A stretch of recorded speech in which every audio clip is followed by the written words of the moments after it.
Linguine con Vongole. These are cockles.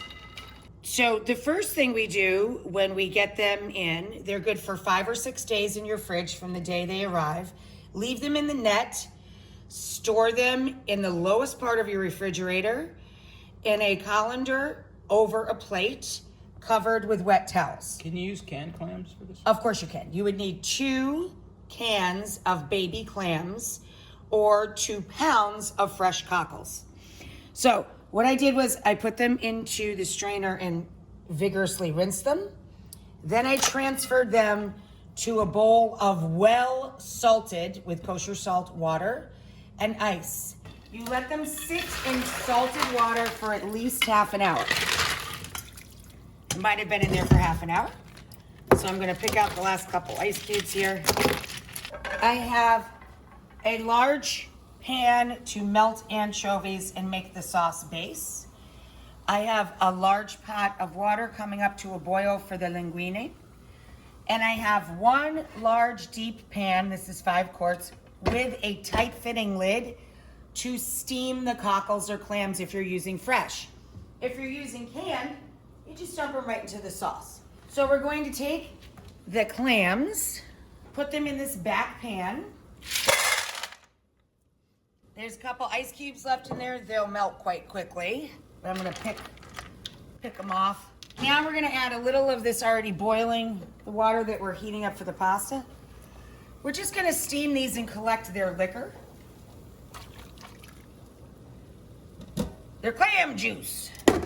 So we're gonna put a lid on this and let them go till they all open. Of course, clams that do not open, we discard, and then we can shell most of them. In this pan, I have enough olive oil to coat the bottom of the pan. And we're going to add our anchovies first. 3 or 4 is enough for 2 pounds of clams. We just kind of gently stir these until the anchovy melts, just like that. We're going to add our bulb of garlic, our thyme and zest, and then your choice of chili flake, which everybody has in the pantry, right?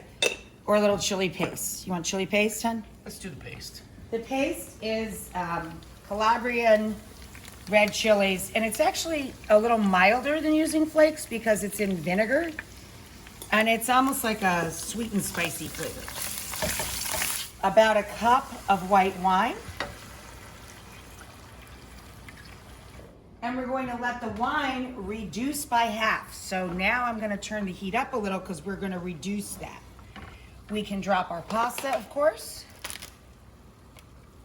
What do we always do to water when it comes to a boil? Salt it. Salt it! I've taken a small seafood fork and just removed most of our clams. Our wine has reduced by about half, so we're ready to finish our sauce with the juice of the lemon that we zested. And to gloss our sauce, our 4 tablespoons of butter for 1 pound of linguine. And we're going to put in about half of our parsley. I'm gonna just put the shells that I'm keeping for garnish with the clams still in the shell onto a little transfer plate and add all of the shelled clams and all of their liquor, AKA clam juice, or cockle juice in this case, to our large pan here. We do not need to reserve starchy cooking water for this dish for obvious reasons. We have all of the natural clam juice. So we're going to take our pasta, drain it, a little shy of al dente, and then let it finish cooking in the sauce. The very last thing we do is add our celery tops, or I have that funky micro celery, and then we garnish with our reserved clams in the shell. Just most 90% of them are in there. This is just to make it look pretty. And then that last little bit of parsley that we saved. And there you go.